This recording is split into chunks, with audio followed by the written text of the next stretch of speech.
All right, welcome everybody. Thanks again for coming to our monthly Tennessee Center for AIDS Research seminar series. And today I'm delighted to welcome our guest speaker, Dr. Heidi J. Silver. Heidi is a professor of medicine here at Vanderbilt in the Division of Gastroenterology, Hepatology, and Nutrition. And she's also the founding director of the Vanderbilt Diet, Body Composition, and Human Metabolism Core Lab. I've known Heidi for probably the better part of a decade, as both as a friend and a collaborator on multiple different studies, both in the field of HIV research as well as general nutritional research. And she is a world expert and leader on the role of diet and body composition as they impact inflammation, insulin resistance, and the risk of chronic diseases. She's worn many different hats over her career. She has been a member of the National Academy of Science, Engineering, and Medicine Committee that established energy requirements and nutrient goals for the United States and Canada. She's a prolific author of multiple books and book chapters, in addition to over 100 research articles in her field. She's been invited to many countries to give talks on nutrition therapy practice, as well as research methods. And she is also frequently interviewed by the media in the lay press for commentary on recent nutrition studies.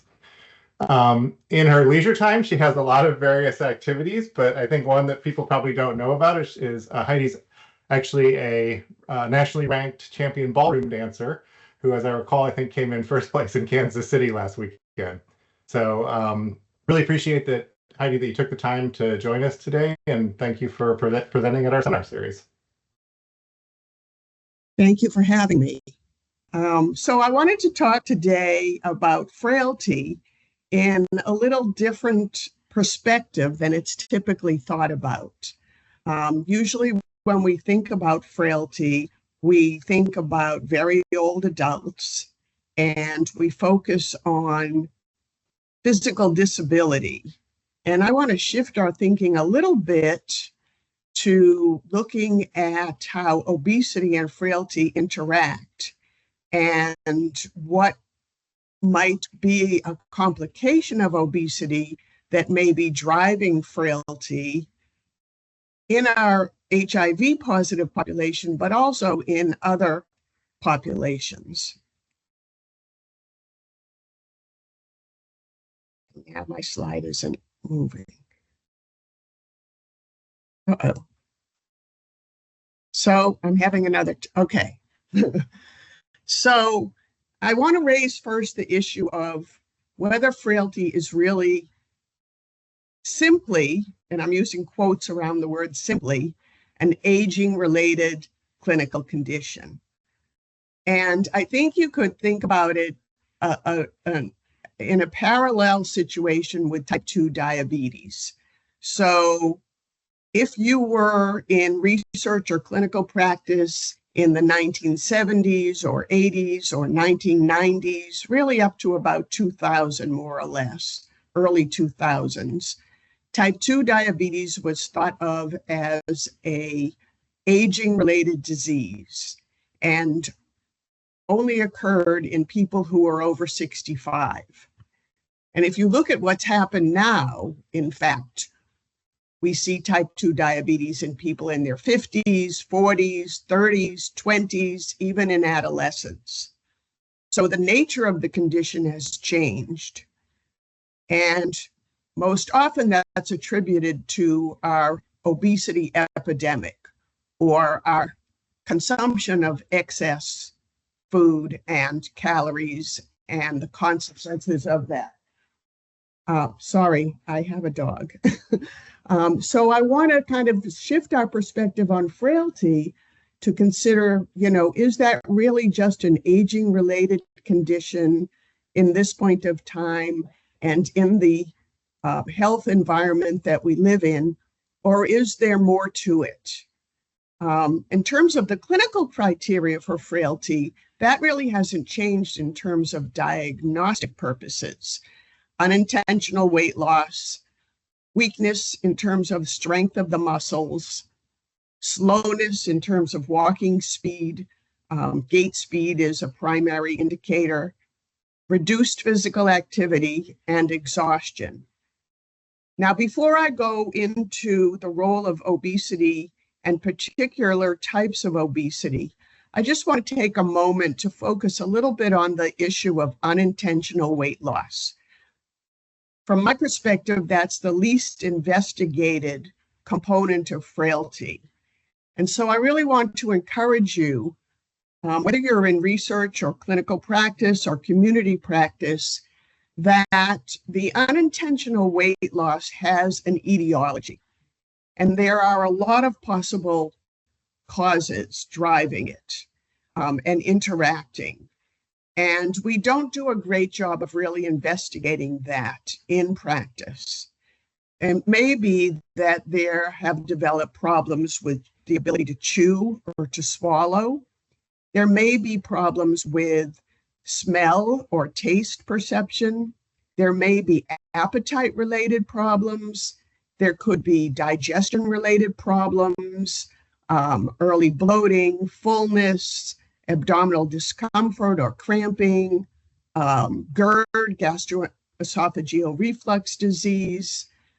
So I really want to encourage in practice to really look deep into what is really causing the unintentional weight loss, because I think this is a very neglected area of frailty. But now I want to move into, the main topic here that I want to focus on today.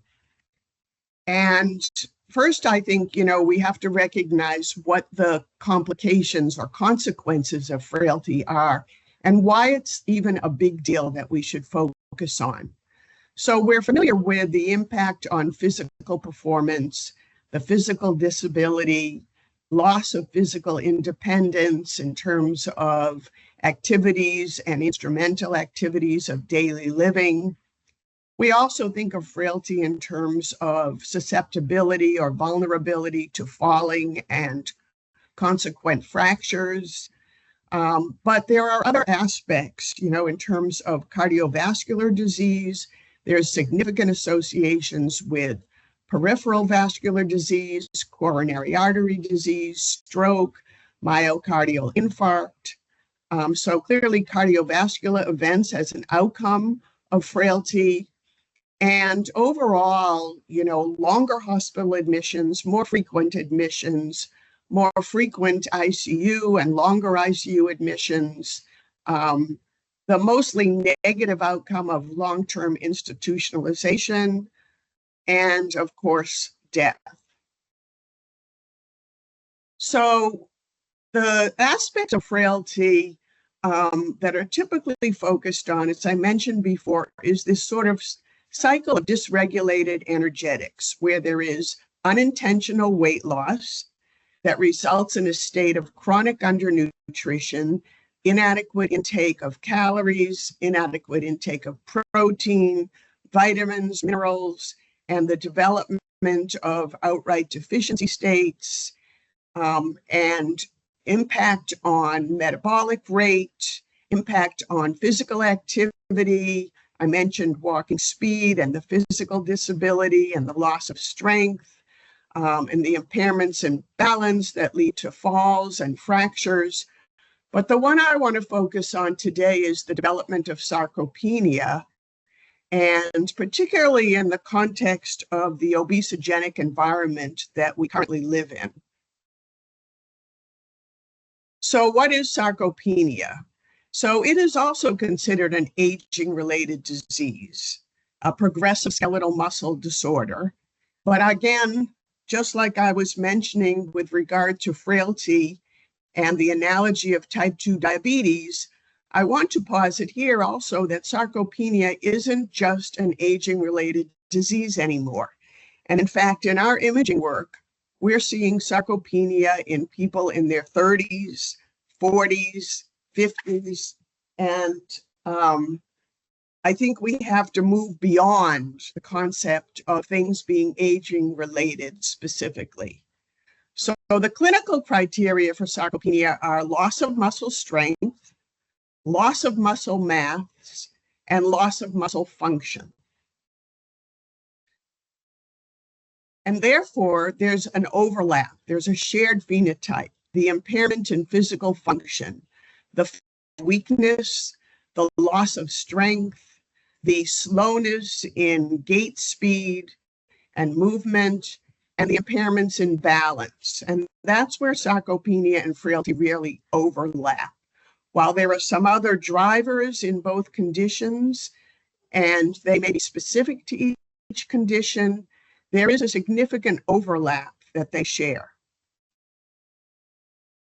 The other thing that they share are biomarkers. So we see in persons with frailty, as well as in persons with sarcopenia, we often see low albumin levels, likely due to the impact of inadequate protein intake on protein synthesis and on muscle mass and muscle turnover. We see hemoglobin levels, also a protein-related issue that are common among the two. And we also see that both share a high inflammatory state with markedly high levels of C-reactive protein, as well as cytokines, interleukin-6, and tumor necrosis factor alpha. And so not just a shared phenotype, but also a sharing of some biomarkers and biological and physiological processes. So the question becomes now, when we talk about persons with HIV, is sarcopenia really a characteristic of frailty in the person with HIV, or is it something else? So we do know from data that frailty is common in persons with HIV. And when I looked at the literature, overall, it seems to be 19 to 20% of different patient populations have the three or more of the 5 clinical criteria for frailty. And it does appear that frailty occurs at an earlier age. So there was one study in males with HIV done where there was comparison to similar age, obviously similar sex, similar demographic backgrounds, and frailty was seen on average about 10 years earlier in the males with HIV. It does associate with having a low CD4 count and with having a high viral load. And so after treatment with antiretrovirals and reversing of the low CD4 counts and reduction of the viral load, there does appear to be a reversibility of frailty. So there is a thought that it is more transient in persons and more likely to be in newly diagnosed or non-treated persons with HIV. There was one study, interestingly, it was a small study, 122 persons, that showed sarcopenia was not a primary characteristic of frailty in persons with HIV. And it was interesting because they did look at all the clinical characteristics, and there was no association with between frailty and sarcopenia, but rather the main driver was depression. And the reduced physical activity and the exhaustion that is seen in frailty were a consequence of depression. So this raises the question in persons with HIV, is it sarcopenia that may be a driver, or is it really sarcopenic obesity? And that's what I want to shift our focus onto. So first, I just want to make a key point here, is that when I talk about obesity, I'm really not talking about high BMI. High body mass doesn't necessarily mean a person is obese, even though we use it as a clinical screening criteria. The fact is you could have high body mass because you have high lean mass and not have high body fat. So when I talk about obesity, I'm really talking about high adiposity, an excess accumulation of body fat or adipose tissue. And that's been defined as being more than 25% body fat in males and more than 32% body fat in females. Now, just for comparison's sake, I can say that most of the studies I've done where we have recruited persons with high body fat or high BMI that isn't due to high lean mass, we're seeing people that are around 45 to 55% body fat. So you can see it's well over the cut points that are considered high. In our current patient populations of persons with HIV, all the studies are pretty consistent that over 50% of treated persons in the current environment have obesity, high body fat. And that may be as high as 78% in some groups. So for example, in the studies we've done in persons with HIV in the US veteran non-civilian patient population, we are seeing extremely high excess body fat, up to 78, 80% of the population. The characteristics of obesity in persons with HIV aren't necessarily different from the characteristics of obesity in other persons. But what does appear to be different is they seem to be more exaggerated, occur earlier than they would in a person without HIV, and at a more advanced stage, and having a greater impact. And so we see overall dysfunction of adipose tissue. We see impairments in the subcutaneous adipose tissue of the ability to store excess energy as triglycerides. We see expansion of visceral adipose tissue. We see a chronic state of systemic inflammation. We see impairments in glucose and lipid metabolism that increase the vulnerability for development of metabolic syndrome, prediabetes, type 2 diabetes, dyslipidemia at a rapid and earlier rate. And what I want to show you today is the consequent deposition of fat or lipid in organs where it doesn't really belong and in the skeletal muscle. So we use imaging, and this is CT imaging here, to detect this accumulation of ectopic fat.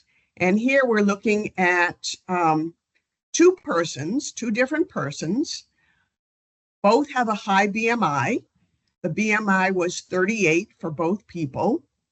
And you can see the yellow is visceral adipose tissue. The turquoise is subcutaneous adipose tissue. The red is the abdominal skeletal muscles. And the green is fat infiltrating the skeletal muscle.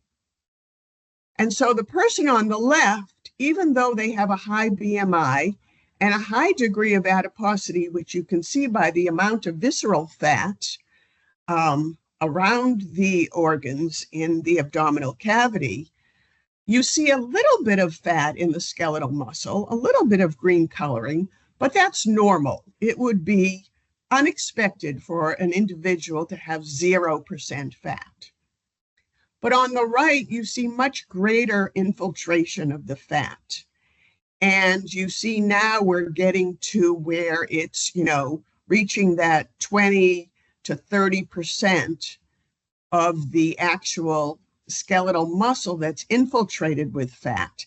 And the other thing you can notice from the picture on the right, the image on the right, is that you're starting to see atrophy of the skeletal muscle. So if you look, if you compare from right to left, you can see, that the muscle appears to be thinner and less full in all areas. And so that's the atrophy that's occurring as a result of this accumulation of fat and this inflammatory state that's now existing and lipotoxic state existing in and around muscle fibers, muscle bundles, and within the muscle cells themselves. So I do want to point out, in case you're not solely an infectious disease practitioner or researcher, that we are seeing this type of sarcopenic obesity phenotype in all our patient populations. So we've done, thousands of CT image analysis for body composition at this point. And we've done them in a whole variety of surgical, medical, and even, non-healthcare, but community residing groups of individuals. And you can see when you look at the percentage of people on the far right that have sarcopenic obesity in a wide variety of patient populations, we're mostly talking 40 up to 55% of the population now exhibiting what can be identified and meet criteria, meeting cutoff points for sarcopenic obesity. So it is a very widespread problem, and again, not just in a particular patient population and not just in a particular age group. So here are, so what I hadn't shown you up to now is persons with HIV, CT imaging for persons with HIV. And what's interesting here is these are 3 different persons that I selected. They're all males. They all have the same BMI. But if you look from left to right, you can see the person on the left who does have what's considered a high BMI and would be categorized as obese, really has a very mild infiltration of ectopic fat in the skeletal muscle and a normal amount of muscle, even though there is high adiposity. The person in the middle, you're starting to see much greater infiltration, okay? And now you're getting closer to about 20%, 30% of the skeletal muscle infiltrated, even though they have the same degree of obesity by BMI. You can see there's much more visceral fat, and there is starting to be a loss or atrophy of the skeletal muscle. And then the person on the far right is the most severe. Again, these are all males. These are the same age and same BMI. But the person on the far right, you see, much greater amount of visceral fat, less storage of fat in the subcutaneous. And then you see severe atrophy of the skeletal muscle and a very high degree of infiltration of fat. So this is an extreme state of lipotoxicity.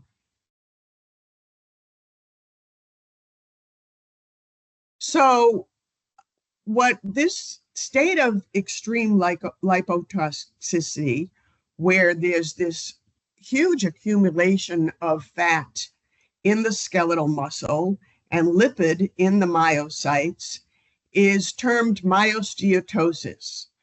We're not really talking just about sarcopenia anymore. We're talking about another chronic condition that is separate and distinct from sarcopenia. So whereas sarcopenia is really more about muscle quantity, how much muscle, what is the volume, what is the area of muscle that can be quantified. With myosteatosis, we're talking more about the quality of the muscle. How dense is it, and how much has fat infiltrated and lowered the density of the muscle itself. So we see in myosteatotic obesity, we see kind of 3 ways that fat starts to accumulate and be deposited. And that can occur between muscle groups and beneath the fascia. It can occur within muscle fibers, and it can occur within myocytes. And even though the CT images don't show us all 3 types, we can make a good assumption, especially if we look back, at this person on the far right with this severe degree of fat infiltration, expansion of the visceral adipose tissue, and deposition of fat in the muscle, around the muscle bundles. We can make an assumption here without further imaging that there is deposition in the myocytes themselves. Most of the studies that have looked at myosteatotic obesity have not been in persons with HIV, and at least not yet. And most of the studies that have been done have really focused on the thigh muscles, looking at what's going on in the thigh muscle, either the density of the quadriceps or the fat fraction of the vastus lateralis. And this is done, through CT imaging, through muscle biopsy, through MRI or MR spectroscopy. And what we see in the thigh muscles when there's myosteatotic obesity, both the reduced density of the muscle, but it has also been associated with, serious clinical outcomes. There's been a number of studies done looking at rotator cuff surgery and a longer recovery time and greater wound breakdown when there's myosteatotic obesity. We also see some of the other clinical criteria for frailty, the impairments in mobility, the reduction in gait speed, and the impairments in physical performance with regard to impaired balance and falls, and of course, the frequent consequence of falls, fractures. So now we're seeing an overlap not just between sarcopenic obesity and frailty, but myosteatotic obesity and frailty. And the current thought in science and clinical practice is that myosteatosis actually occurs before sarcopenia and may be a strong driver of the development of sarcopenia. In other words, the quality of the tissue becomes impaired before the quantity of the tissue. So here we see from our CT images, since I mentioned that the majority of the studies have been done in persons with non-HIV and have focused on the thigh. And so we looked at the thigh muscle, and here we see, we compared, here's two different persons. Again, we're closely matching persons by age, by sex, and by BMI. And so the person on the left is a person with HIV, and the person on the right is not. And you can see that the person on the right has the amount of fat that we would expect to see in a normal thigh. Okay, there's 5%. And you can think of it, it looks kind of like a slab of steak, right? If you went to the grocery store and you were going to buy steak or some kind of meat, you often see white marbling through the meat, and that's fat. And so here you see a little bit of white marbling, okay, if you look closely at the image on the right. But now if you compare that to the image on the left, you see that now we're getting up to a very high degree of infiltration of fat, where it's 52% of the thigh muscle is infiltrated with fat, and you see an extreme degree of white marbling. So, it's the analogy I make with going to buy steak is when we go to buy meats, we tend to look for 95% lean, at least up to 85% lean. So that would be 5 to 15% fat, of course. In comparison, if the person on the left was the example of steak, it would only be about 48% lean.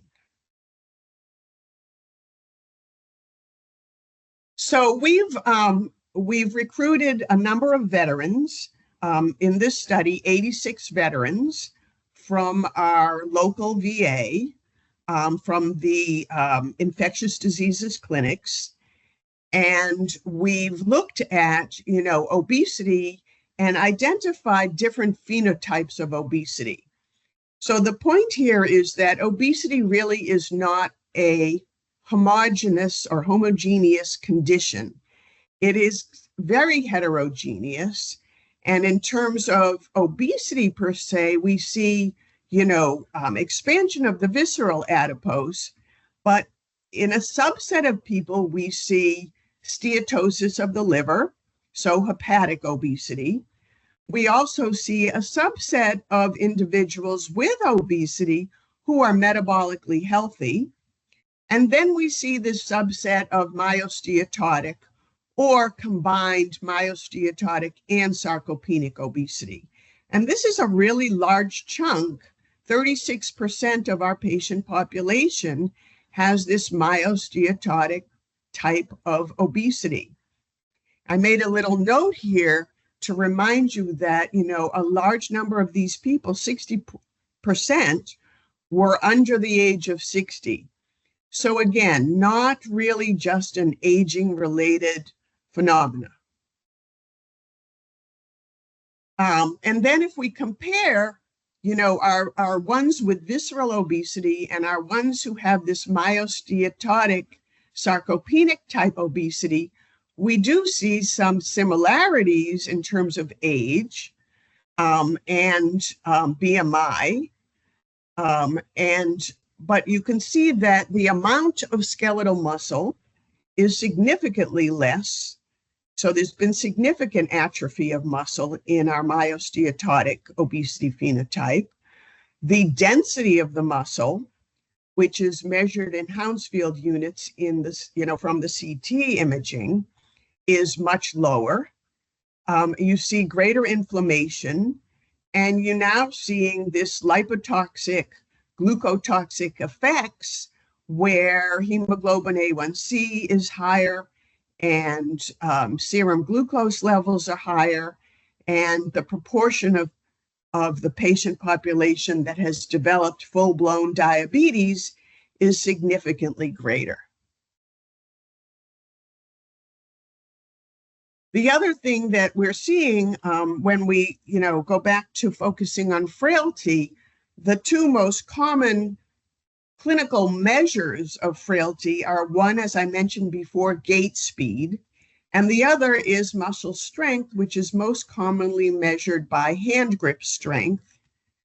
And so here you see results from these veterans with HIV. Over a 2-year period, we measured their skeletal muscle area and their skeletal muscle density, and then in the next slide, their hand grip strength. And so you see a significant decline, 4% decline in skeletal muscle area in 2 years, and more than a 5% decline in skeletal muscle density. Now, you might think that 4 or 5% isn't a huge number, but, and we don't have a clear definition yet. But if you think about, when we talk about, for example, unintentional weight loss, which I mentioned as being a key driver of frailty, we do consider 5% in a 3-month period to be a clinical indicator. So while, numerically it may not seem great, it may be clinically significant. And so here you see the worsening in strength over time. And so here are hand grip strength measures, and we typically do 3 measures and take the average of the 3 at a given time point. And you see that in this 2-year period that we've been following these veterans who have both HIV, which is treated with antiretrovirals, and myosteatotic obesity, almost a 10% decline in their muscle strength. based on hand grip. So that is a huge deterioration in just a 2-year period. And I do want to, sometimes questions come up, well, were there other things going on? Did they develop other chronic disease states? No. Were they being treated with other medications that might cause this? No. This is just purely individuals who have been followed, who have not had any major changes in their environments or in their treatments over a 2-year period. So we are seeing that this is a condition that clearly worsens over time. I do want to make an interesting point here of another thing that we've seen in our work. In following these people over the 2-year and now going into the 3-year period, we see significant changes in their subcutaneous adipose tissue, in their visceral adipose tissue, in their thigh fat. I showed you the CT images. The liver fat worsens, the pancreas fat worsening. But one of the things we're not seeing that seems to occur in line with these other depots of ectopic fat is the skeletal muscle. So we didn't see significant changes in the amount or density of skeletal muscle in this other study. So this is a different study over another 2-year period where it's a very interesting study. I don't have enough time to tell you about it. But in this particular study, this was done right after COVID we started. And it was in the immediate post-COVID height of the pandemic period. And we saw a number of our veterans made significant changes in their diets and their lifestyles, whether it was driven by, fear of getting COVID, recognizing that they may be more susceptible immunity-wise, or whether it was driven by the changes that have occurred overall in the general environment with more and more people being aware of, the impacts of excess caloric intake. We interestingly, in this group of veterans, we saw improvements in their diet immediately post-COVID, improvements in their physical activity levels. And in this study, we saw improvements in terms of reduction in these ectopic fat depots. So there was reduction of subcutaneous fat, reduction of visceral fat, thigh fat, liver fat. And the interesting thing here was all these reductions were occurring in these other depots, but no change. The skeletal muscle maintained its low density and high amount of fat infiltration. So we think that there is sort of a tissue-specific nature of ectopic fat that is different in skeletal muscle than in other depots, and that mobilizing that fat out of the skeletal muscle may require a different type of intervention. So we are now engaging in a new study, also in veterans with HIV who have myosteatotic or myosteatotic plus sarcopenic obesity. And what we're targeting here is an intervention to try to mobilize that fat out of the skeletal muscle. And what our hypothesis is that the lipotoxicity of this excess infiltration of fat and lipid is creating an inability of the mitochondria to oxidize fat. And so rather than free fatty acids being oxidized, there's a dysfunction of the mitochondria. And so we are targeting that with dietary supplementation. It's a 4-arm study with where we are going to be intervening with L-carnitine as a dietary supplement, omega-3 fatty acids as a dietary supplement, a combination of both, and then a control group which will not get any supplementation. And we'll be doing magnetic resonance spectroscopy to see if we're able to mobilize lipid out of the myocytes and if we're able to increase the ability of the mitochondria to oxidize free fatty acids.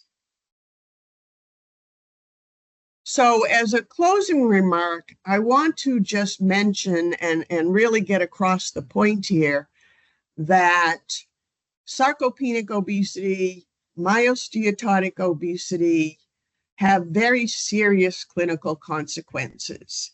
And we think one is this development of frailty and the downstream effects of frailty. But also there are other clinical consequences that involve the insulin resistance and the predisposition for glucose toxicity, for dyslipidemia, for wound-related issues in terms of breakdown and infections, for harder outcomes in terms of hospital stays, ICU admissions, and mortality, and specific to frailty, a really strong impact on the muscle itself, the quality of the muscle, the ability of a person to use their muscle and to maintain their physical function and their physical performance. So I want to acknowledge my research team, my co-principal investigator on these studies, Dr. John Curda, who gave me that lovely introduction, and I know you're all familiar with in terms of his role in the CFAR, and our study radiologist, Marcus Bradshaw, and my study research team are all research dietitians. Michelle Robles is our study coordinator for these studies with veterans. Kate Lilligard, Annalise Widmer, and Kate Wood are all involved in the metabolic testing, the diet assessments, the CT and MRI imaging analysis, and truly a really great collaborative team that makes the work possible. So I thank the team. I thank all the veterans that have enrolled in our several studies. And I thank the CFAR for inviting me to speak about this really important and very insidious condition.